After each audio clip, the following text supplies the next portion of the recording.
Dehradun smart city के काम में हो रही देरी को लेकर अब न सिर्फ आम जनता परेशान है, बल्कि सत्ता पक्ष के विधायक भी इन कामों में हो रही देरी को लेकर मुखर होकर बोलते दिख रहे हैं। राजपुर रोड से बीजेपी के विधायक खजान दास ने अपनी सरकार के खिलाफ अब मोर्चा खोल दिया है। खजान दास ने स्मार्ट सिटी के काम को लटकाने के पीछे का ठीकरा अधिकारियों पर फोड़ा है और सीधी चेतावनी दे डाली है कि जल्द ही इसे लेकर कदम उठाया जाए, नहीं तो वो खुद सरकार के खिलाफ धरने पर बैठ जाएंगे।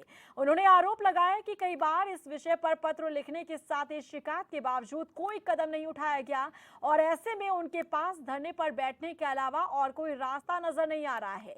बता दें कि स्मार्ट सिटी को लेकर सरकार के साथ साथ आम जनता ने भी खूब सपने संजोए, लेकिन इस काम में हो रही देरी को लेकर अब जनता में भी आक्रोश है। लेकिन जिस तरह सत्ता पक्ष के विधायक ने ही इस मसले पर आवाज सरकार के खिलाफ उठाई, इससे समझा जा सकता है कि अधिकारियों पर कोई लगाम नहीं है। इसी मुद्दे पर आज हम चर्चा करेंगे, लेकिन उससे पहले बयान सुनिए।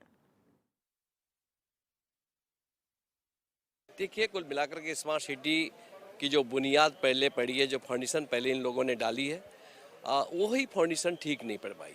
और जब फाउंडेशन ठीक नहीं होती तो भवन कैसे टिक पाएगा। ये स्थिति को बार बार हम उनको अवगत करवा रहे हैं कि स्मार्ट सिटी का काम जिस तीव्र गति से होना चाहिए था और जिस टेक्नोलॉजी के इस्तेमाल के तहत होना चाहिए था, वो नहीं हो पा रहा है और इसीलिए बहुत ज़्यादा अड़चनें आ रही है। ड्रेनेज सिस्टम चौपट है। आज की स्थिति में अगर पानी आता है तो शहर में कहीं सीधे डूबने के कगार में है। ये स्थितियां हो जाती है, गाड़ी तैरती है। चाहे आप प्रिंस चौक में जाइए, चाहे आप यहीं पे जो हमारा दर्शनलाल चौराहा है वहाँ पे जाइए कि बरसात के दिनों में कैसी हालत होती है। इनको कह करके हम लोग थक गए हैं। आखिरकार करेंगे क्या? आखिरकार हम जनता के लोग हैं और अधिकारी भी उनकी क्वालिफिकेशन के अनुसार उनको जनता की सेवा के लिए बनाया गया। फिर ऐसी व्यवस्था क्यों जो एक दूसरे के लिए सम्मान में ठेस पहुंचे? तो इसलिए मैंने अपनी बात को कहा, प्रमुखता से कहा कि यदि अब भी नहीं सुधरेंगे तो हम जनता के साथ हैं और जनता और हम धरने पे भी बैठना पड़े तो कोई दिक्कत नहीं है। और हमारे पास है ही क्या? हमारे पास कुछ नहीं। हम लिख लिख के भी थक गए, अवगत भी कराते रहते हैं। समय समय पे समीक्षा बैठक होती है, एडवाइजर कमेटी की बैठक होती है, उसमें भी कहते हैं, उसके बाद भी इनके कानों में जूं तक नहीं रही। देखिए, स्मार्ट सिटी का काम बड़ा प्रभावित हुआ है और जिस सोच के साथ स्मार्ट सिटी प्रोजेक्ट लाया गया था, कहीं ना कहीं वो पीछे रह गई है। वो चीज़ धरातल पर नहीं उतर पा रही है और आप देख रहे हैं कि देहरादून में कितनी समस्याएं खड़ी हैं। लेकिन ये भी समझना होगा कि स्मार्ट सिटी का जो प्रोजेक्ट लाया गया था वो एक अच्छी सोच के साथ लाया गया था और उस पर कार्य भी प्रारंभ हुआ। लेकिन जो उसका एग्जीक्यूशन था, जो ब्यूरोक्रेट्स लेवल पर, टेक्नोक्रेट्स लेवल पर होना था, वो कहीं ना कहीं उसमें खामियां रही और आज उसके कारण लोगों को दिक्कतें हो रही हैं। और आज ही मैंने पढ़ा है कि शायद कोई ठेकेदार है, उनकी निविदा भी निरस्त की गई है, टेंडर उसका कैंसिल किया गया है और पीडब्ल्यूडी शायद अपने हाथ में लेकर कुछ काम को आगे बढ़ाएगा। लेकिन कहीं ना कहीं एग्जीक्यूशन की प्रॉब्लम रही है, जो आज शहरवासियों को जो स्मार्ट सिटी का जो स्वरूप हम देना चाहते थे वो नहीं मिल पा रहा है। तो देखिए, स्मार्ट सिटी परियोजना की जब बात सामने रखी गई थी तब देहरादून वासी काफी ज्यादा खुश नजर आए थे, क्योंकि हर एक चीज स्मार्ट नजर आएगी। स्मार्ट बसें, स्मार्ट स्कूल, स्मार्ट तमाम वो चीजें जिससे आम जनता को फायदा मिल सके। लेकिन साल दर साल ये आगे बढ़ता रहा। हमने देखा किस तरीके से यहाँ पर टाइमलाइन, डेडलाइन जो है उसे भी बढ़ाने का काम किया गया, लेकिन अब तक भी ये काम पूरा नहीं हो पाया है। हालांकि सख्ती के तौर पर अगर हम देखें तो सख्ती के तौर पर एक कंपनी को हटाने का काम मौजूदा सरकार ने किया, धामी सरकार ने किया, लेकिन खुद सत्ता पक्ष के जो विधायक हैं वो अब मोर्चा खोल रहे हैं, सरकार के खिलाफ मोर्चा खोल रहे हैं, ये कहते हुए कि इतनी बार पत्र लिख दिया गया, इतनी बार शिकायत की गई, लेकिन कोई सुनवाई नहीं हो रही है। अधिकारी जो हैं वो अपनी मनमानी कर रहे हैं। इसी मुद्दे पर आज हम चर्चा करेंगे। मेहमान हमारे साथ जुड़ चुके हैं। इंट्रोडक्शन पहले आपका करवा देते हैं मेहमानों के साथ। सत्यवीर सिंह चौहान जी बीजेपी से हमारे साथ चर्चा में जुड़े हैं, कांग्रेस से संदीप चमोली जी हमारे साथ चर्चा में हैं, यूकेडी से शिव प्रसाद सेमवाल जी हैं और आम आदमी पार्टी से अमरिंदर बिष्ट जी हैं। आप सभी का बहुत स्वागत हमारी इस चर्चा में। चर्चा की शुरुआत सत्यवीर जी आपके साथ ही कर लेते हैं। जो सपने संजोए जा रहे थे उसे अभी तक साकार होता हुआ ना तो राज्य की जनता देख रही है, ना सरकार देख रही है। आक्रोश जनता में भी है, लेकिन अभी आक्रोश आपकी पार्टी के विधायकों में भी नजर आ रहा है और यही कारण है कि किस तरीके से खजान दास जो है धरने पर बैठने तक की चेतावनी वो दे रहे हैं। रीना जी, पहले तो आपको प्रणाम और आपके सभी दर्शकों को प्रणाम। मैं कुल मिला के पहले तो मैं कहना चाहूँगा कि यहाँ जो आज की जो आपका चर्चा का विषय है कि विज़न विज़न की बात है कि आपका विज़न क्या है। हमारा विज़न क्लियर है कि देहरादून स्मार्ट होना चाहिए, तमाम वो सुविधाएं होनी चाहिए जो स्मार्ट सिटी के अंदर एक ड्राफ्ट के तहत है। दूसरा मैं कहना चाहूँगा कि जो विधायक जी और दो विधायक जी की आपने बाइट सुनाई, उनका जो सार जो मैं समझ पाया, उनका कहना है कि जो कंस्ट्रक्शन होना चाहिए था ऑन द ग्राउंड उस लेवल का नहीं हुआ है। दूसरा, उससे हटके बहुत सारी चीज़ें स्मार्ट सिटी में है जो मैं आपके साथ शेयर करना चाहूँगा। 2017 में जब ये स्कीम सेंट्रल गवर्नमेंट के तहत आती है, हमारा देहरादून जो स्मार्ट सिटी के अंदर जो स्थान आता था तो 100वां स्थान था, और आज की डेट में अगर 2020 के आंकड़े या अभी तक के आंकड़े देखोगे तो हमारा जो स्थान है वो 13वें स्थान पर हम विराजमान है। और दूसरा, 2 बार हमको सर्वश्रेष्ठ सर्वश्रेष्ठ पुरस्कार हमको हासिल किए। एक तो हमें स्वच्छ जल पहुंचाने में सबसे श्रेष्ठ पुरस्कार मिला है। दूसरा हमको मिला है कि जो हमने डेटा जो सार्वजनिक किए हैं कि हमने ये काम किए हैं, और उन सब मिला के हमको 2 बार मिल चुका। दूसरा मैं कहना चाहूँगा कि स्मार्ट सिटी के अंदर इलेक्ट्रिकल बसें होनी चाहिए थी। तीरथ सरकार थी, तीरथ जी जब मुख्यमंत्री जी थे तब हमने इलेक्ट्रिकल बसें चलाई। अब धामी जी है, आपने देखा होगा ISBT से Jolly Grant airport to electrical बसें चल रही हैं। और जो स्मार्ट सिटी के अंदर अगर आप जिले का भी बात करेंगे कि देहरादून जिले के अंदर आप देखोगे कि कितनी विधानसभाएं आती है, उसमें से मात्र जो स्मार्ट सिटी के बाहर आती है वो हम चकराता विधानसभा हम लूज किए। और उसके बाद में आपको कहना चाहूँगा कि नवाचार के क्षेत्र में भी हमको सर्वश्रेष्ठ पुरस्कार उत्तराखंड को मिला है। और IT के सेक्टर में भी मैं आपको एक और बात कहना चाहूँगा कि अभी तक स्मार्ट सिटी के अंदर 200 स्थानों पर 500 से अधिक कैमरे लग चुके हैं, जिसकी मदद से ट्रैफिक कंट्रोल करने में बहुत अच्छी सहायता मिल रही है। और दूसरा मैं कहना चाहूँगा कि अभी इलेक्ट्रिसिटी का आप देख लीजिए, स्मार्ट ग्रिड से लेकर आप अगर क्रॉसिंग पे चले जाओगे तो आप देखोगे कि किस प्रकार से वहाँ पे इलेक्ट्रिकल प्रबंधन किया गया है, किस प्रकार से वहाँ पे आइसोलेशन मतलब वाली यानी कि जिस इलेक्ट्रिकल। तरीके से फहरिस्त आप सामने रख रहे हैं, इसका मतलब तो काम पूरा हो चुका है, फिर रोना किस बात का? विधायक उनका को कहना समझाइए ये क्यों है, जाकर? उनका कहना ये है, मैं जहां तक समझा हूं कि वो ड्रेनेज सिस्टम की बात कर रहे हैं, वो रोडों की बात कर रहे हैं, इंफ्रास्ट्रक्चर की बात कर रहे हैं, जो ग्राउंड का सबसे इंफ्रास्ट्रक्चर। बड़ी दिक्कत तो ड्रेनेज की है सर। बरसात के मौसम में निकलते होंगे सड़क पर, आपको भी पता होगा कितना लंबा जाम लग जाता है, ओवरफ्लो हो जाता है। मैं फिर भी सड़कें पूरी नदियों में कहना तब्दील हो जाती चाहूंगा हैं। कि सरकार ने बहुत सुचारू रूप से काम किया है। कोविड के कारण ये मैं फिर कहना चाहूंगा, बार बार हमने ये मुख्यमंत्री जी ने भी बोला है, हमारे प्रवक्ताओं ने भी बोला है कि हमें जो दिक्कतें आई है, हमें नहीं दिक्कत, सभी प्रदेशों को दिक्कतें आई है। जब कोविड का काल 2 साल तक चला है तो सरकार का सारा ध्यान जनता को किस प्रकार से प्रोटेक्ट किया जाए, किस प्रकार से उनकी सुरक्षा की जाए, मात्र उस और था। और उस बीच में जो लेबर थी वो भी अपने प्रदेशों में चली गई। देखिए, ये कोरोना का रोना तो बहुत रो लिया आप लोगों ने। प्लीज अब देखिए, अब वाकई में प्लेटफॉर्म पर आकर काम करने की आवश्यकता है, जरूरत है। अब कोरोना का रोना मत रोइए, क्योंकि आपके विधायक खुद जब यहाँ पर पूरी खुली किताब रख रहे हैं कि कैसे पत्र लिखा गया, उनकी तरफ से शिकायतें की गई है, लेकिन कोई सुनवाई नहीं हो रही है, अधिकारी अपनी मनमानी कर रहे हैं। बहरहाल मैं चर्चा को आगे बढ़ा रही हूं। यहाँ पर संदीप चमोली जी, जब पूरा काम हो ही गया है, अगर हम देखें सत्यवीर सिंह चौहान जी की नजरों से, तो फिर तो कोई दिक्कत ही नहीं है, देहरादून तो स्मार्ट बन चुका है। रीना जी, सत्यवीर चौहान भाई की नज़रों से अगर हम देखें तो स्मार्ट सिटी में लगभग सारे काम उनकी लिस्ट को देख के लगा कि पूरे हो चुके हैं। तो तत्काल प्रभाव से जो विनोद चमोली और खजान दास हैं, जो लगातार आपके चैनल पर आके झूठ बोलने का काम कर रहे हैं, उनको अपना इस्तीफ़ा देना चाहिए, क्योंकि वो सरकार के विधायक हैं, भाजपा के विधायक हैं। क्यों अपनी पार्टी किरकिरी करा रहे हैं? जब पार्टी कह रही है कि सरकार कह रही है कि हमने सारे काम करा दिए, तो इसका मतलब विधायक जो विनोद चमोली जी विधायक हैं और जो खजान दास जी विधायक हैं, जिनकी पूरी विधानसभा स्मार्ट सिटी के तहत आती है, इसका मतलब कि वो लोग दोनों व्यक्ति जो जनप्रतिनिधि वो झूठ बोल रहे हैं। और झूठ बोलने के साथ साथ खजान दास जी की पीड़ा अगर आप रीना जी देखेंगे तो ऐसा लग रहा है कि वो एक विपक्ष के विधायक होकर, जैसे विपक्ष के विधायक अपनी पीड़ा व्यक्त करते हैं कि सरकार हमारी नहीं है तो इसलिए स्मार्ट सिटी के काम नहीं हो पा रहे हैं। वो कह रहे हैं कि मैं बार बार पत्र लिख के मैं थक चुका हूँ, मैं धरने पे बैठ जाऊँगा। किसके खिलाफ आप धरने पे बैठेंगे? सरकार आपकी है, नौकरशाही आपके पास है। स्मार्ट सिटी तो जितने भी अधिकारी नियुक्त होंगे वो आप लोगों के नीचे होंगे। अगर कंपनी बाहर से भी आई होगी तो स्थानीय विधायक और डीएम के प्रति उनका जवाबदेही होती है। तो ये बताता है कि कितनी मजबूती से अब या तो चौहान जी झूठ बोल रहे हैं, या चमोली जी झूठ बोल रहे हैं, या खजान दास जी झूठ बोल रहे हैं। ये तो आपको रीना जी मुझे लगता है कि मुझे बताना नहीं पड़ेगा, क्योंकि जब थोड़ी सी भी बरसात अगर देहरादून में हो रही है तो हमारी नालियां इतनी जाम हो जा रही हैं कि 10-10 फीट पानी रोडों पे जमा हुआ है। तो ये ड्रेनेज सिस्टम को ये कुछ नहीं मान रहे हैं। इन्होंने बहुत सारी उपलब्धियां गिना दी। अगर आप देहरादून के किसी भी मुख्य मार्ग से निकल जाइए, बिना खड्डे के अगर आपको मार्ग मिल जाए रीना जी, तो स्मार्ट सिटी को तब आप वाहवाही अपनी लपेटने का काम करें। तो ये तो भाजपा तय कर ले कि विधायक सच कह रहे हैं, ये सरकार सच कह रही है, या अधिकारी सच कह रहे हैं। मतलब मेरी समझ से परे है कि जो प्रतिनिधि लगभग 2 लाख वोटरों को जो वोट लेकर 2 लाख वोटर धर्मपुर विधानसभा में, जहाँ के जनप्रतिनिधि विनोद चमोली जी हैं, और लगभग 1,60,000 70,000 लोग रीना जी राजपुर विधानसभा में रहते हैं। इतने लोगों को जिस व्यक्ति द्वारा जिनको चुना गया है, वो लोग अगर झूठ बोल रहे हैं तो मुझे लगता है कि वो अपनी पार्टी को बदनाम करने का काम कर रहे हैं। ठीक है, अमरेंद्र मिश्र जी, क्या लग रहा है वाकई काम हुआ है? क्योंकि सत्यवीर सिंह चौहान जी कह रहे हैं कि काम हो चुका है। साथ ही साथ सवाल ये भी है कि अगर एक तरफ काम नहीं हो रहा है तो दूसरी तरफ विपक्षी दलों की भी क्या जिम्मेदारी बन जाती है? क्या सरकार को राह नहीं दिखाना चाहिए? क्या सरकार को आईना नहीं दिखाना चाहिए?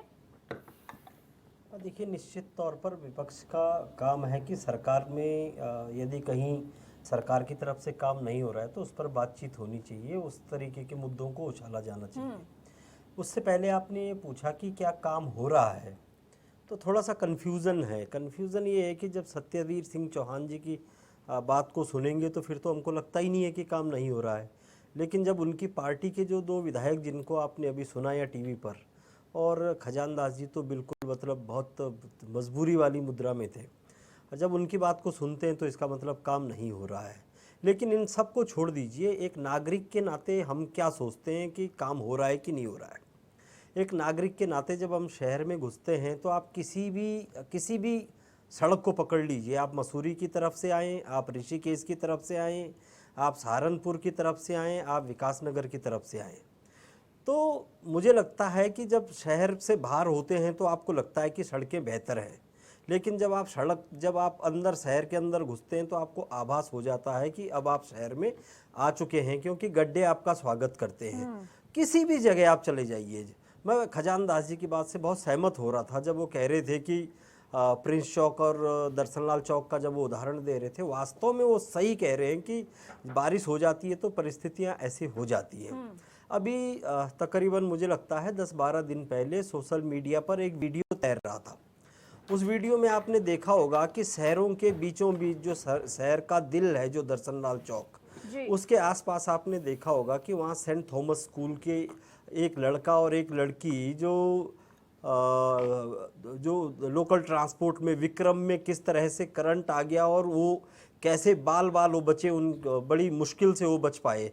आपने देखा होगा कि पानी भी वही है, सड़क भी वही है, करंट भी वही है। तो जिस सड़क के बिल्कुल सबसे मुख्य चौराहे की स्थिति ये हो, उस पर ये कह देना कि काम बहुत बेहतर चल रहा है, तो मुझे लगता है कि ये बेईमानी जैसा लगता है। अब मैं थोड़ा सा आपको ये बताता हूँ कि इनके आप ये लगा लीजिए कि तीरथ सिंह रावत जी से लेकर के और अब तक जितने भी इनके जनप्रतिनिधि हैं, आप हाल में ही आप जो शहरी विकास मंत्री प्रेमचंद अग्रवाल जी की बात करेंगे तो उन्होंने भी इस पर कड़ी नाराजगी व्यक्त की है। खजान दास जी पहली बार अब नाराजगी नहीं व्यक्त कर रहे हैं, जितना मुझे ध्यान आ रहा है ये तीसरी बार वो अपनी व्यथा सुना रहे हैं और वो कह रहे हैं कि देखिए, वो तो पार्टी के बिल्कुल अच्छे कार्यकर्ता हैं, वो कभी पार्टी की लाइन से बाहर नहीं जाते, लेकिन वो जानते हैं, वो देख रहे हैं एक जनप्रतिनिधि के तौर पर किस तरह अधिकारी उनकी बात को सुन नहीं रहे हैं, और अधिकारियों पर इनका नियंत्रण है नहीं, जाहिर सी बात है, वो इसीलिए नहीं सुन रहे हैं। और अधिकारी इस प्रदेश के अंदर आजकल किन किन चीज़ों में लिप्त है, वो काम करने की तो फुर्सत ही नहीं है। सब जानते हैं कि वो तो कमीशन खोरी में, भ्रष्टाचार में, इन चीज़ों में लिप्त है, और उस पर भारतीय जनता पार्टी की धाकड़ सरकार की, जिसको धाकड़ होने का दावा करते हैं, उसकी कोई पकड़ है नहीं। तो जाहिर सी बात है कि इनका कोई नियंत्रण नहीं है और शहर को इन्होंने बर्बाद कर दिया है। और यदि वास्तव में क्या मैं मानता हूँ इस शहर को एक अवार्ड का नाम लेना हमारे चौहान जी भूल गए। इस स्मार्ट सिटी के काम को एक सेफ सिटी का भी एक अवार्ड देहरादून को मिला है कि देहरादून सेफ सिटी का अवार्ड स्मार्ट सिटी में। अब आप बताइए कि क्या हम इस बात को मान लें कि ये सेफ सिटी है जहां हमारे स्कूल जाते हुए बच्चों को करंट लग रहा है, जहां जो जूते हाथ में लेकर के हमको शहर में चलना पड़ रहा है। तो ये अवार्ड की तरफ न जा करके अगर अवार्ड मिल रहे हैं तो फिर ये विधायक की नाराजगी क्यों है जो शहर को संचालित कर रहे हैं। ये सवाल खड़े करता है कि अगर काम हो रहा है तो ये विधायक, सत्ता पक्ष के विधायक ही नाराज क्यों हैं। मैं आगे बढ़ रही हूँ, नरेंद्र सेठी जी हमारे साथ जुड़ गए हैं, वरिष्ठ पत्रकार। स्वागत है आपका सेठी जी, आऊंगी मैं आपके पास, लेकिन उससे पहले मैं रोक कर लेती शिव प्रसाद सेमवाल जी का।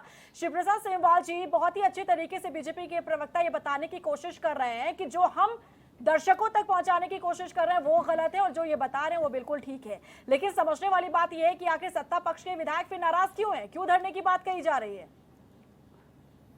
न सिर्फ विधायक खजानदास जी ने, जो शहर के विधायक हैं, राजपुर रोड के विधायक, उन्होंने किस तरीके से, जिस तरीके से उन्होंने बोला मीडिया में जी, उसको देख के ये लग रहा है कि भाजपा में तो जिस तरीके के कामकाज कर रहे हैं, भाजपा के विधायक ही भाजपा को निपटा देंगे, विपक्ष की तो जरूरत ही नहीं है। तभी आप लोग नहीं जाग रहे हैं। जिस तरीके से ब्यूरोक्रेसी हावी है और जिस तरीके से करप्शन में मामला पूरा सेंट्रलाइज हो गया है कि विधायकों की सुनी नहीं जा रही है, तो खजानदास की बोलने के बाद तो स्मार्ट सिटी के बारे में कुछ बोलने के लिए बचता ही नहीं है। और दूसरा, जो मेयर हैं जिनके पास पूरी शहर की जिम्मेदारी है पूरी स्मार्ट सिटी की, उन्होंने उसी मीटिंग में बोला था कि ये स्मार्ट सिटी इस देहरादून पर कलंक है। अब सोचो, जब मेयर बोल रहे हैं कि स्मार्ट सिटी कलंक है, जो शहर के विधायक हैं वो किस तरीके से बोल रहे हैं कि जब हमारी किसी ने सुननी नहीं है। मतलब उनको देख के, तो उनको सुन के ये लगता है कि उन्होंने सीएम का कहीं नाम ही नहीं लिया। मतलब उनके बोलने से ये लग रहा है कि सीएम नाम की तो कोई चीज़ ही नहीं है जिससे बात की जा सके। वो खुद सत्ताधारी पार्टी के विधायक बोल रहे हैं कि जब कोई सुन ही नहीं रहा तो हम जनता के पास जाएंगे। जो बात राहुल गांधी जी ने बोली कि अब हम जनता के पास जाएंगे, वो बात अगर सत्ताधारी पार्टी के विधायक बोल रहे हैं कि अब हमारे पास क्या बचा, हम तो जनता के पास जाएंगे, तो आप समझ सकते हो कि स्मार्ट सिटी के नाम पे चल क्या रहा है। बेसिकली इसकी तह में अगर थोड़ा सा जाएं, जो राजपुर रोड पे आपने देखा होगा घंटाघर में जो स्मार्ट पार्किंग बनी हुई है, ये स्मार्ट पार्किंग का पैसा ना तो एमडीडीए को जाता है, ना ब्रिडकुल को जाता है और ना नगर निगम को जाता है। ये केवल स्मार्ट पार्किंग के ठेकेदार को पालने के लिए, वो जो साइड में पार्किंग करवाने के लिए जगह बनी, केवल इसलिए।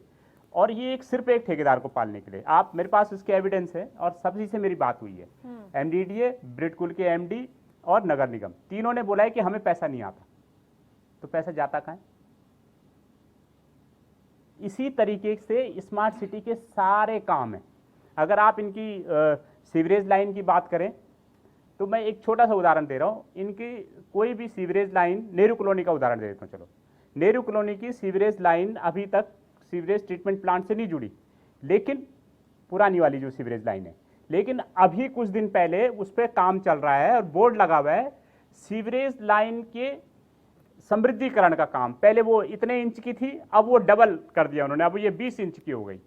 अरे तुम्हारी पहले वाली लाइन तो जोड़ी नहीं, तुमने फिर सड़क खोद दी। अब उन्होंने कहा कि अब और चौड़ी बनेगी सीवरेज लाइन, पर उसका हेड कहाँ है और टेल कहाँ है? आज तक वो 2 बार बन चुकी है इसी चक्कर में कि उसका हेड और टेल ही पता नहीं है। एक बेसिक आपको जो बात बताऊं, गड़बड़ी कहां से शुरू हुई, मेरे पास इसके पुख्ता एविडेंस है, इसलिए कह रहा हूं।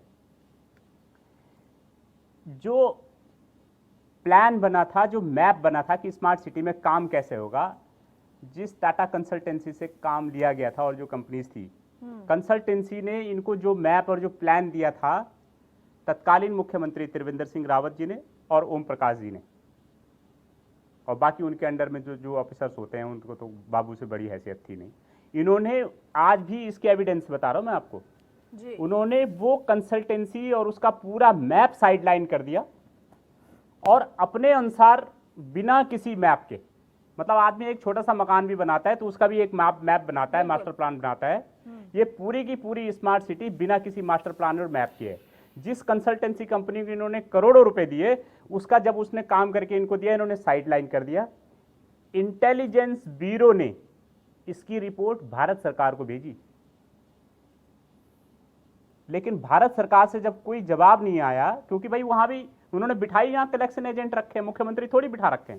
उन्होंने कहा भाई त्रिवेंद्र तू एक्सपोज हो गया, अब एक ऐसा मुख्यमंत्री चाहिए कि जो कलेक्शन भी करके दे और स्मार्ट कलेक्शन करके दे, मतलब वो हो भी धाकड़, पता भी ना चले और कलेक्शन एजेंट हो।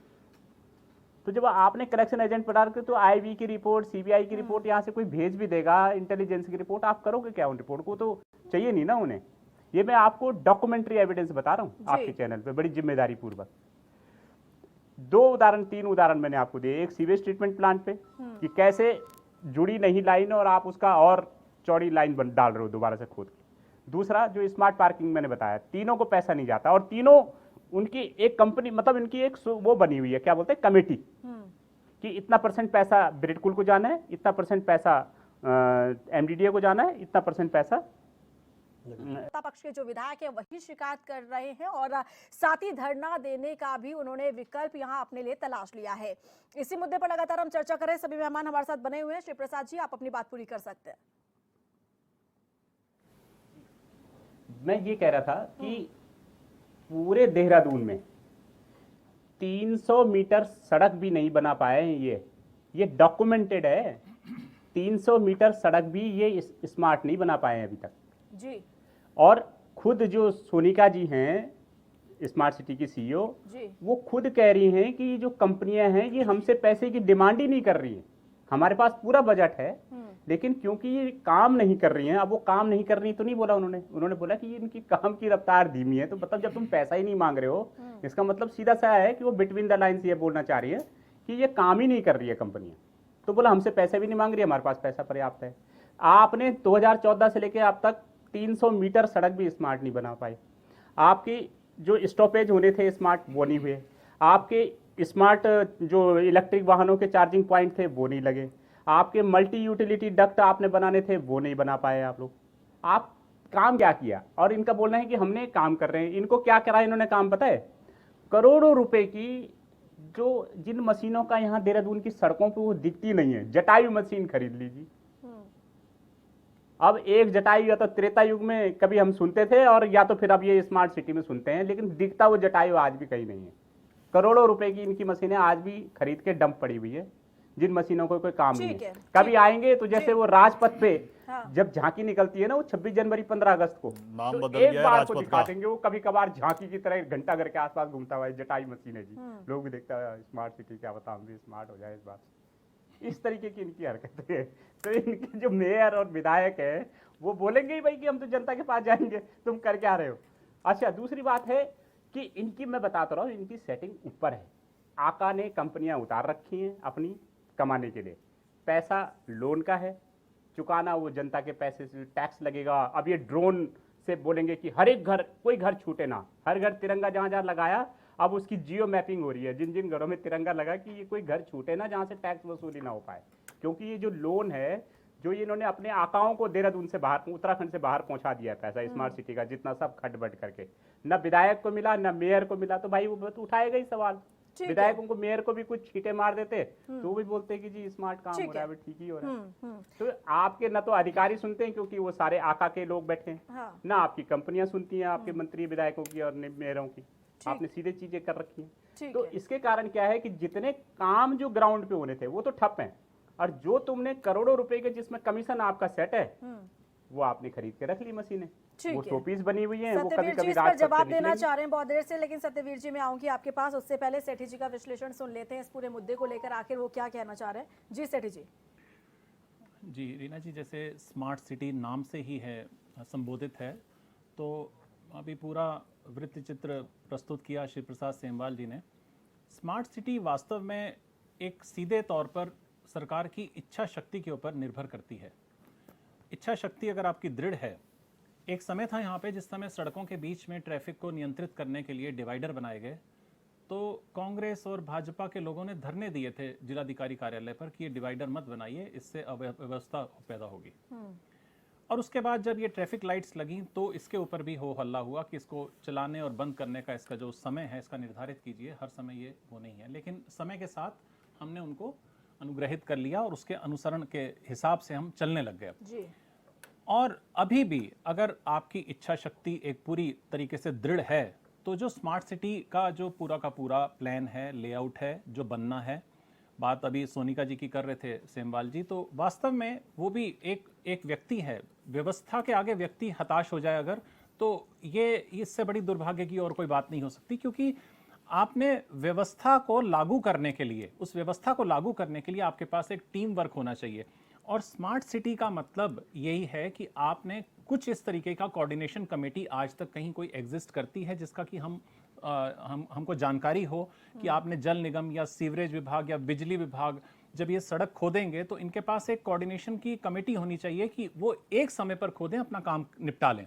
आप एक छोटा सा घर बनाते हैं 200 गज में, तो आप प्लम्बर को और बिजली वाले को दोबारा नहीं आने देते जिस समय प्लास्टर हो चुका होता है दीवारों पे, क्योंकि वो पहले कंसीलमेंट में या पाइपों को बिछा चुकता है। जब आपने घर के लिए इतने ज्यादा सजग हैं तो ये शहर तो हमारा है, इस शहर को बचाने के लिए मैं नहीं समझता, देखिए कि चाहे वो मेयर हो, चाहे विधायक हो उस क्षेत्र का या संबंधित क्षेत्र का विधायक हो, जहां जहां स्मार्ट सिटी का योजना लागू होनी है, उसको लागू करने के लिए सबसे पहले उनके मस्तिष्क से उनकी क्रिएटिविटी निकलनी चाहिए। उस क्रिएटिविटी के तहत वो बताएं कि बैठ के ये नहीं है कि इसकी मासिक या 15 दिन में एक बैठक हो, इसकी हर 2 दिन बाद बैठक होनी चाहिए, जिससे कि लोगों को ये पता चल सके कि स्मार्ट सिटी में कार्य क्या हो रहा है। आपने जो बफर जोन है, बिल्कुल घंटा घर है, उसमें आपका ई रिक्शा भी जा रहे हैं, आपके ऑटोज भी जा रहे हैं, बसेस भी जा रही हैं, और आपका आगे आने वाले समय पर जो नियो रेल प्रोजेक्ट है मेट्रो का, उसमें प्रेम नगर से रायपुर और ISBT से लेके गांधी पार्क तक 2 स्ट्रेचेस पास हो चुके हैं, जिसकी DPR हो चुकी है, आपको मालूम है सत्यवीर जी। और इसमें इसके आने के बाद ट्रैफिक का लोड बहुत कम होगा। लेकिन हम जब अगर नीचे जो जमीन पर चल रहा है, ये तो एलिवेटेड मेट्रोज आनी है, जो जमीन पर चल रहा है ट्रैफिक, और जो जमीन पर जिस तरीके की असुविधाएं हो रही हैं, एक सड़क खुदने के बाद पूरा ट्रैफिक वो हो जाता है, ब्लॉक हो जाता है, और फिर आप एक स्मार्ट सिटी के किसी अधिकारियों की एक बैठक भी ये बता दीजिए कि आपने ट्रैफिक डायरेक्टर से, डायरेक्टरेट ट्रैफिक में जाकर किसी से के साथ कोई समन्वय करके कोई बैठक की हो कि हम इस रूट पे ये डाइवर्ट कर रहे हैं। वो पूरा का पूरा जो स्ट्रेच है, आदमी आउटर्स की सड़क लेके निकलता है। आज जिस सड़क पे कोई भी नहीं जाता था IMA की साइड से या रायपुर की साइड से, वो सड़कें भी क्राउडेड हैं, रिंग रोड भी क्राउडेड है। इसका कारण ये है कि हम शहर के अंदर व्यवस्थित नहीं कर पा रहे हैं। लेकिन सत्यवीर जी के हिसाब से तो सेठी जी कि सब कुछ स्मूथली चल रहा है, सड़कें भी बहुत अच्छी हैं, कोई दिक्कत नहीं है। नहीं, सड़कें अच्छी हो चुकी हैं। सड़कें आप ये देखिए, कोरोना काल से 2 साल के अंदर 5 बार सड़कें खुदी हैं। ये सड़क एक बार खुदनी चाहिए थी। आपके पास एबंडेंट समय था उसको लाइनें बिछाने का भी, केबल बिछाने का भी। डिपार्टमेंट्स के कोऑर्डिनेशन की कमी थी। कोऑर्डिनेशन को किसने करना था? स्मार्ट सिटी के CEO ने करना था। अगर स्मार्ट सिटी की CEO के पास इतनी फुर्सत नहीं है तो उनको इस्तीफा दे देना चाहिए। ऐसे किसी काम वाले व्यक्ति को लाना चाहिए, जैसे पिछले जिलाधिकारी थे राजेश कुमार, उनको लाना चाहिए जो अपने लिए समर्पित रहते थे कि भी हम इसको स्मार्ट सिटी को आगे बढ़ाएं। ठीक है, सत्यवीर जी जवाब दीजिए। मैंने सभी को धैर्य से सुना है, और जो मैं पहले उसमें रखा हूँ उससे भी बढ़ के मैं और तथ्य रखने वाला हूँ सामने। केवल तथ्यों पे ही चर्चा होनी चाहिए। आप देहरादून के अंदर देखेंगे, अभी सेठी जी ने एक बात रखी IMA, आप देखिए वहाँ वर्षों से एक जो प्रॉब्लम थी कि जो निरंतर हर सरकारों के कहने पर केंद्र सरकार तक वो बात जाती थी, आज वहाँ पर अंडरपास बन रहा है। आने वाले समय में कितनी सुविधा होगी वो सबके लिए लाभ होगा। दूसरा, अब मैं आ जाता हूँ हॉस्पिटल पे। आप देखिए यहाँ पर जिला हॉस्पिटल आप लोग कोऑर्डिनेशन में यूनिट बनी है, वो भी स्मार्ट सिटी के अंदर बना है। आप दून हॉस्पिटल का एक्सटेंशन देख लीजिए, वहाँ पे भी देख लीजिए। उसके बाद आ जाता हूँ मैं पुलिस व्यवस्था पे। आज आप देख लीजिए, प्रत्येक जो FIR है, चाहे कोई भी केस हो, वो ऑनलाइन दर्ज हो रहा है। दूसरा मैं कहना चाहता हूँ, स्मार्ट सिटी के अंदर ही ये रेलवे स्टेशन आता है। पहले का रेलवे स्टेशन देख लीजिए और आज का रेलवे स्टेशन की स्थिति देख लीजिए, किस स्थिति में रेलवे स्टेशन है। और दूसरा, एक और मैं कहना चाहूँगा कि पूरे सिटी के अंदर आप देखोगे ट्रैफिक लाइट को किस प्रकार से कंट्रोलिंग यूनिट बनाई गई है। जहाँ पर ज़रूरतें थी वहाँ पर ट्रैफिक लाइटें लगाई गई है, उसके साथ साथ वहाँ कैमरेज भी इंस्टॉल किए गए हैं। अब आप आ जाइए कि सूचना के बारे में आप देख लीजिए, स्मार्ट सूचना के बोर्ड लगाए गए हैं और इलेक्ट्रिकल बोर्ड लगाए गए हैं। चाहे आप यमुना कॉलोनी की साइड चले जाइए, चाहे अभी इसी डिबेट में एक चर्चा का विषय आया कि यहाँ पे बुद्धा चौक के पास, वहां पे जाके देख लीजिए सूचना का बोर्ड, प्रत्येक वो कार्य किए जा रहे हैं जो अनिवार्य है। दूसरा मैं कहना चाहूंगा कि अभी यूकेडी के प्रवक्ता ने एक बिल्कुल ही ऐसी बात करी है जो कि तथ्य पर आधारित हो नहीं सकती। मैं कहना चाहूंगा, इन्होंने आईबी का नाम लिया, आईबी ये काम नहीं करती है कि सड़कें कैसे बन रही है कैसे नहीं बन रही है। दूसरा एक और मैं बात कहना चाहूंगा, आईबी सुन लीजिए अरे सुन लीजिए अभी सुन लीजिए मास्टर लाइन अरे सुन लीजिए अभी सुन लीजिए। आईबी केवल 2 ही लोगों को रिपोर्ट करती है और ये हमेशा के लिए ध्यान रखना, केवल गृह मंत्री और प्रधानमंत्री, तीसरा व्यक्ति कोई नहीं होता जिसको रिपोर्ट नहीं करता। और मैं कहना चाहूंगा कि स्मार्ट सिटी की दृष्टि भी हमारी दृष्टि थी और उस समय जो केंद्र में मंत्री होते थे वेंकैया नायडू जी होते थे, यहाँ पर आके जिस प्रकार से उन्होंने अपना विजन उत्तराखंड के लिए लगा, हमने उसको अडॉप्ट किया। उस कार्य में हमारी तमाम वो सरकार काम कर रही है, चाहे वो आपका एयरपोर्ट का एक्सटेंशन हो। जो जी, इसका मतलब कि यानी कि आप ये समझ ही नहीं पा रहे हैं कि स्मार्ट सिटी को लेकर और जो ये परियोजना है इसके अंतर्गत कौन कौन सी तमाम चीजों को इंक्लूड किया गया है। आप उनकी बात ही नहीं कर रहे, आप उस पर जा ही नहीं रहे, उन पॉइंट्स पर ही नहीं जा रहे, स्मार्ट उनको सिटी छूना का ही नहीं, आप उनको छूना ही नहीं चाह रहे हैं। आप स्मार्ट सिटी का सेठी जी भी सुन लीजिए। हर जगह पर गड्ढों को खोदकर रख दिया गया है। मेरी बात, आप आम जनता स्मार्ट से सिटी का जाकर पूछ लीजिए कि क्या उन्हें कहीं स्मार्ट सिटी नजर आ रही है, क्या कोई स्मार्ट टैंक और वाटर टैंक उन्हें नजर आ रहा है, क्या वो चमचमाती सड़कें नजर आ रही है, क्या वो बच्चों के लिए स्मार्ट ग्राउंड नजर आ रहा है? बताइए ना, इन तमाम पहलुओं पर भी तो बात कीजिए ना। आपको एक बात बता दूं मैं तथ्य के साथ, इस पूरे देहरादून के अंदर आप सुबह के समय जाते होंगे, किस प्रकार से सोच के आपके तमाम जगह बैठे लोग मिलते होंगे। सुन लीजिए अगर आपकी बात पर विश्वास किया जाए तो यानी कि आपके विधायक झूठ बोल रहे हैं। मैं अपनी विधायक झूठ बोल रहे हैं, मैं अपने तथ्य लेके आया हूं और मैं अपनी बात रखूंगा। आपकी पार्टी के विधायक जो कि इल्जाम लगा रहे, आरोप लगा रहे, यानी कि आपके विधायक झूठ बोल रहे हैं, सरासर वो झूठ बोल रहे हैं। मैं जो काम हुए हैं और उन सभी का अध्ययन करके आया हूं, उसके बाद यहाँ तथ्य रख रहा हूं। और सुन लीजिए अभी सुन लिया। और राजपथ का नाम अभी मैं बता दूं, कर्तव्य पथ हो गया है, इसका ध्यान रखिए। मैं कहना चाहूंगा विनोद चमोली को बताएं, इतने नाम आपने इतने हमें प्रोजेक्ट गिना दिए, मैं आपके किसी के बीच में नहीं बोला हूं। कंसल्टेंसी एजेंसी अभी विनोद चमोली इस डिबेट में, न्यूज डिबेट में सत्यवीर सिंह चौहान है और अपनी बात रख रहे हैं। यानी कि आपको कोई फर्क नहीं पड़ता यानी कि सत्ता पक्ष का विधायक क्या बोले, क्या बात कर रहे हैं सत्यवीर जी, वो आपकी पार्टी क्या बात कर रहे हैं? आपने मेरे को कोट किया ना, इसलिए पूछ रहा हूं आपको। आपने मेरे को कोट किया, जो भी आपको मैटर फीडबैक मिला इस गैप में पीछे से, उनसे पूछ के जरा ये भी बता दो कि कंसल्टेंसी एजेंसी का जो मास्टर प्लान था, जितने मैंने डेटा दिया है, एक डेटा पे भी आप कैंसिल आउट नहीं कर सकते कि मैंने आपको जो फैक्ट दिए हैं उस पे आप एक डेटा को कैंसिल नहीं कर सकते जो मैंने आपको फैक्ट दिए है। एक ही फैक्ट को आप कैंसिल नहीं कर सकते। और आप तो तथ्य की बात कर रहे हो कि आईबी इस काम करेगी। आईबी का काम क्या है? आईबी का काम आईबी का काम है सूचना जो भ्रष्टाचार का कांग्रेस नाम ना ले तो अच्छा रहेगा। किस प्रकार से भ्रष्टाचार कांग्रेस से आत्मनिर्भर दिख रहा है मुख्यमंत्री के ओएसडी नौकरी कर रहे हैं। हरीश रावत का दिख रहा है भ्रष्टाचार जो मुख्यमंत्री कार्यालय में आप हमारे पक्षों पे चल रहे हैं। एक साथ अगर बोलेंगे तो विनोद चमोली ने कहा है कि हम भ्रष्टाचार करते थे और ये बीजेपी बीजेपी कभी भी घोटालों के साथ और भ्रष्टाचारियों के साथ नहीं है और इन्होंने आज एक्सेप्ट कर लिया है कि हम भ्रष्टाचार में लिप्त थे। समझ में नहीं आ रहा है सत्यवीर जी, इतने हाइपर मत होइए ना सर, आराम से चर्चा कीजिए। हर कोई बहुत आराम से। भाजपा भ्रष्टाचार के साथ नहीं है, सारे भ्रष्टाचारी भाजपा के साथ हैं।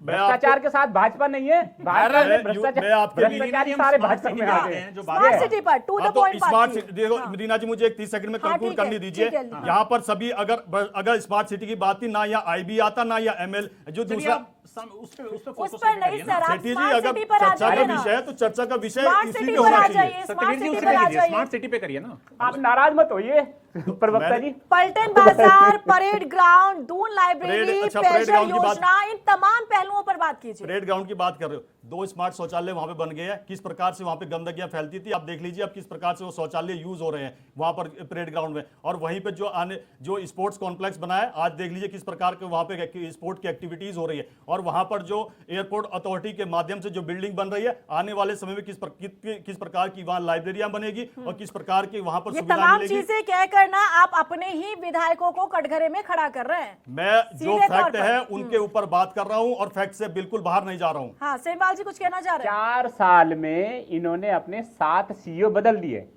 और हासिल पाई क्या है? अगर धूप हो तो सड़कों पे धूल उड़ती है, और बारिश हो तो कीचड़ होता है। करा क्या आप लोगों ने? और दूसरी बात जो आप सेमवाल कह जी, रहे हो ना, मैंने आपको परेड नहीं, ग्राउंड सुनो, का सुनो। दिया है, जो मैं उत्तराखंड कह का रहा दिल है, हूं देहरादून भाई, का दिल है, उसके बारे में तथ्य दिए, उसके बारे में अगर- खंडन करके अरे बता दो सर, जरा, सुनो तो अगर सही, वो सब दो चीजें नहीं है। कमरे का मकान बनाते हुए आदमी मैप बनाता है, मास्टर प्लान बनाता है, और आपका पूरा स्मार्ट सिटी का प्रोजेक्ट जो करोड़ों रुपए देकर के आपने आउटसोर्सिंग एजेंसी से बनवाया, वो आपने साइडलाइन किया। अगर आप ये पूछ के बता दो मुझे कि नहीं किया, 10 मार्च को दिख गया किसको साइडलाइन किया है?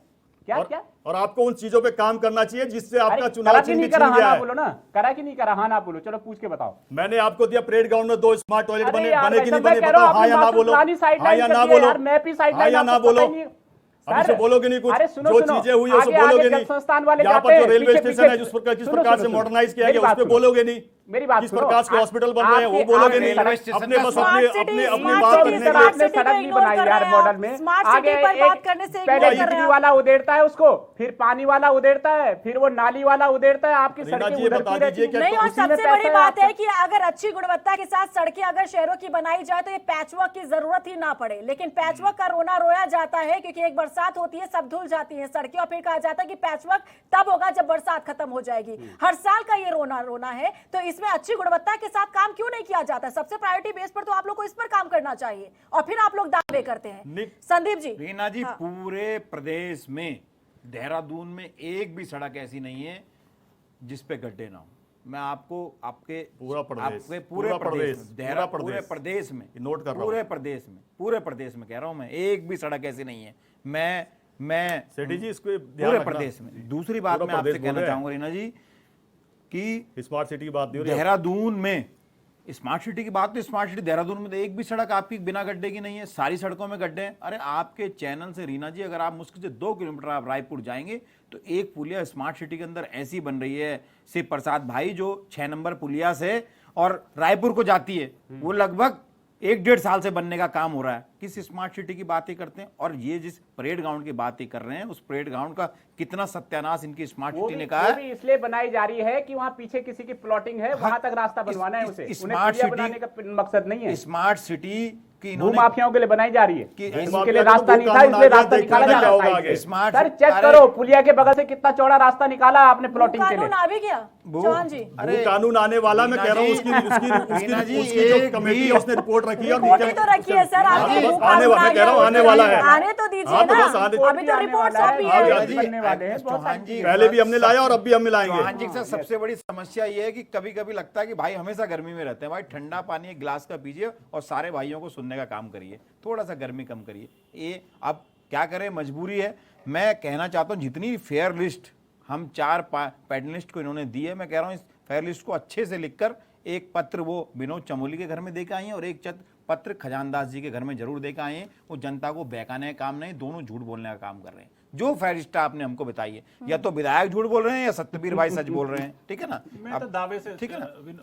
चमोली जी, मैं तो दावे से कह रहा हूं, आप 3 विधायकों को बिठाकर रीना जी से इंटरव्यू करा दीजिए, उनसे पूछिए कि स्मार्ट सिटी की परिभाषा, वो बगलें झांकनी शुरू कर समस्या देंगे। क्या है आप कि- सीधी सी बात समस्या है, क्या पहले है? तो आप हावी होने की कोशिश करते हैं नौकरशाहों पर, जिन्होंने की इंप्लीमेंट करके आगे स्मार्ट सिटी को तैयार करना है। सत्यवीर जी, आप चलिए मेरे साथ गाड़ी उठाइए, घंटाघर से लेके हमें लाल पुल तक पहुंचने में कितनी देर लगनी चाहिए? नॉर्मली हमें लगने चाहिए केवल 10 मिनट और आपको लगेंगे 35 मिनट। उसका क्या कारण है? उसका कारण यह है कि स्मार्ट सिटी की जो योजनाएं हैं, जो पार्किंग, साइड पार्किंग, जो आपकी कोऑर्डिनेशन होनी चाहिए ट्रैफिक डायरेक्टरेट के साथ, वो मिसिंग है। वो डायरेक्टरेट के साथ मीटिंग्स ना होने की वजह से पूरा का पूरा जो स्मार्ट सिटी का जो सपना है आपका, आप उसको पूरा क्लस्टर कर रहे हैं। सिर्फ पार्किंग को साइड पे बेच देने से, और जैसे शिव प्रसाद जी ने कहा, बड़ी चौंकाने वाली बात है कि उसका पैसा जाता कहां है। अगर सत्यवीर जी ऐसी ही सच्चाई है तो ये तो बहुत बड़ा घोटाला है, इसको ये छोटी बात नहीं है। खजानदास जी जिस मैं प्रकार बता दूं से सच्चाई, कंप्लीट करने हाँ, दीजिए, हाँ, बात बताओ, अधूरी रह गई थी। खजानदास बताओ, जी- बताओ, चलो बताइए, बताओ कहाँ सच्चाई जाता कहाँ है? जा रही? स्मार्ट टॉयलेट बनने में। अरे फालतू अरे बात रुक मत जाइए, करो अब सर। सुन लीजिए, अब अरे सुन क्या लीजिए, बात?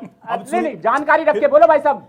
पॉलिटिक्स शिवप्रकाश जी, आप सुनने का संयम रखा करो थोड़ा। नहीं नहीं, मैं डॉक्यूमेंट आप भी बोल बताऊंगा लीजिए। आपको, मेरे पास डॉक्यूमेंट है यार, कैसी बातें बकवास कर रहे हो आप? हमारे मैं पास कह भी रहा सब हूं कुछ जो रहता है। आपके नहीं, पास नहीं, आईबी का नहीं। डॉक्यूमेंट भी हो वाला, जो अरे अभी कह रहे थे सुन कि लो, आईबी की सुन- रिपोर्ट अरे शेयर भाई कर रहे थे साहब, आप। बेफिजूल का चौहान क्यों जी गलत डाइवर्ट बात कर रहे हैं है। चर्चा मैं को? कह रहा हूं- आईबी का नाम किसने लिया? मैंने लाभ नहीं लिया। तो उन्होंने गलत अगर बात हमें कह रहे चर्चा हो। में शामिल किया गलत तो बात कह रहे हो। आप उसी को क्यों रिपीट कर रहे हैं बार बार? मैं जो मैं कह रहा हूं कि जो पार्किंग जो लोग चुकाते हैं वहां पे गाड़ी खड़ी करने की, वो जो पार्किंग से अवैध वसूली हो रही है, वो पार्किंग के पैसे में ये तय था, नियम और कायदे की शर्तें। इतनी मोटी फाइल है वो, मैंने मेरे पास है, ले लेना, ब्रिटकुल में भी है, ले लेना। शिव प्रकाश जी, आपको इतने तथ्य दिए मैंने, आपने एक भी तथ्य को नकारा नहीं है। यही हमारी सच्चाई है और यही हमारी दर्शिता है कि हमने वो सब काम किए हैं। एक भी नकार नहीं पाए। आपके तथ्यों को तो आपके विधायक नकार रहे हैं। आपको केवल आपके विधायक नकार रहे हैं। तथ्य दिए, विधायकों ने स्पष्ट कर दिया कि नौकरशाही पे उनका कोई नियंत्रण नहीं है। मेयर बोल रहे हैं, विधायकों ने स्पष्ट कर दिया है कि आपका नौकरशाही पे कोई नियंत्रण नहीं है। राष्ट्रपति के चुनाव में जिस प्रकार से क्रॉस वोटिंग करी है, वो ढूंढ लीजिए, अपना घर संभालिए। हमारे घर जिस प्रकार से आपका हमारे विधायकों को ध्यान रखिए। हमारे विधायकों को ध्यान रखने की जरूरत नहीं है, हम बहुत ध्यान रख रहे हैं। हमारा संगठन भी ध्यान रख रहा है, सब ध्यान रख रहे हैं। अपने विधायकों को ध्यान रखिए। अमेंद्र विज जी, जल्दी से शॉर्ट में फाइल कमेंट रखिएगा।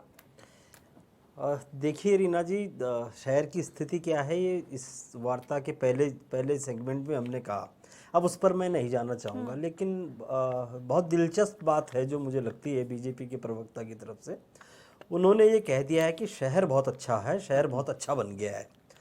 अब शहर अगर ख़राब है तो या तो जनता की नज़र में है, या जो इनकी पार्टी के 2 शहर से चुनकर के जो विधायक आए हैं उनकी नज़र में है। तो मुझको ये लगता है कि इनके जो दोनों शहर के जो विधायक हैं वो अपनी पार्टी से अलग इसलिए है, उनको ये खराब इसलिए दिख रहा है क्योंकि सत्यवीर चौहान जी के अनुसार काम तो बहुत बढ़िया हो गया। तो मुझे लगता है कि वो ख़राब इसलिए है कि सारा कमीशन जो है इस योजना का वो सीधे मुख्यमंत्री जी तक जा रहा है और वो जो 2 विधायक आपत्ति कर रहे हैं उन तक नहीं जा रहा है। तो स्पष्ट इस बात को समझ लीजिए कि ये उन दोनों विधायकों की कमीशन की लड़ाई है। अगर वो ये चाह रहे हैं कि कमीशन हमें भी मिले, इसलिए हम शोरगुल करें और इसलिए वो कह रहे हैं कि हम धरने पर भी बैठ जाएंगे। अगर ये बात सही है, अगर ये बात सही है, सत्यवीर भाई देखो, मैं मनीष सिसोदिया का अच्छा बताएंगे कमीशन कैसे जाता है। अरे सत्यवीर जी, मैं बोलता हूँ क्या बीच में? मैं ये कह रहा हूँ कि अगर वो दोनों विधायक झूठ बोल रहे हैं, आपकी पार्टी में तो लोकतंत्र की इजाजत नहीं है, बोलने की इजाजत नहीं किसी को। कल सुबह कारण बताओ नोटिस दीजिए, उनको निकाल दीजिए। अनुशासन समिति है आपके यहाँ, क्यों नहीं निकाल रहे हो? ये मत चलाइए आप उत्तराखंड को, ये मत बताइए कि क्या है। देखिए, जो पूरे शहरवासी परेशान है, हर मोहल्ला परेशान है। उनके हम भी, अगर मैं तो विक्रम से जाता हूँ, आप तो स्कूटी से जाते हैं, मैं तो कई बार विक्रम से जाता हूँ। अब मैं गाड़ी से भी जाता हूँ, शहर के हाल देखते हैं ना। मैं तो खुद ही कहता हूँ कि भाई मुख्यमंत्री जी शहर में घूमते नहीं होंगे क्या? आप ईमानदारी से बताइए, वो जो आपके विधायक प्रीतम सिंह जी जहां पर रहते थे तहसील चौक के पास, वो उसके पास देखिए हमारी पार्टी के नहीं है, अपडेट हो जाइए। मैंने कहा आपके क्षेत्र के, मैंने कहा आपके क्षेत्र के, देश में रहते हैं ना, चक्राता मैंने के कहा नहीं है। आपके पूरे प्रदेश की बात कर रहे थे अभी। अरे मैंने कहा सत्यवीर जी, मैंने कहा आपके क्षेत्र के। ये संविधान पे विश्वास नहीं रखते। चलिए सुनिए, हम क्षेत्रवाद नहीं करते, कंप्लीट करने दीजिए, फिर मुझे वाइंड अप करना होगा। नहीं करते। मैं ये उनकी कह बात रहा को हूँ, कंप्लीट करने दीजिए सत्यवीर मुझको ये लगता है रीना, मुझे ये लगता है कि अगर किसी को शहर के गड्ढे नहीं दिख रहे, अगर शहर में ड्रेनेज सिस्टम खराब नहीं दिखता, तो मुझे लगता है कि वो लोग जो है पट्टियां बांध करके शहर में निकल रहे हैं। ये मुझे कहना है। चलिए, बहुत शुक्रिया आप सभी मेहमानों का चर्चा में जुड़ने के लिए। तो स्मार्ट सिटी को लेकर एक बार फिर से बहस शुरू हो गई है, सवाल यहां पर उठाए जा रहे हैं और ये सवाल किसी और दल से नहीं बल्कि सत्ता पक्ष के विधायकों ने ही ये सवाल उठाए हैं। लेकिन जिस तरह से चेतावनी दी गई है खजान दास की तरफ से, अब देखना होगा कि क्या उससे पहले कोई कदम उठाया जाता है या फिर वो तस्वीर भी सामने आती है जिसकी चेतावनी खुद बीजेपी के विधायक खजान दास देते नजर आए हैं। नमस्कार।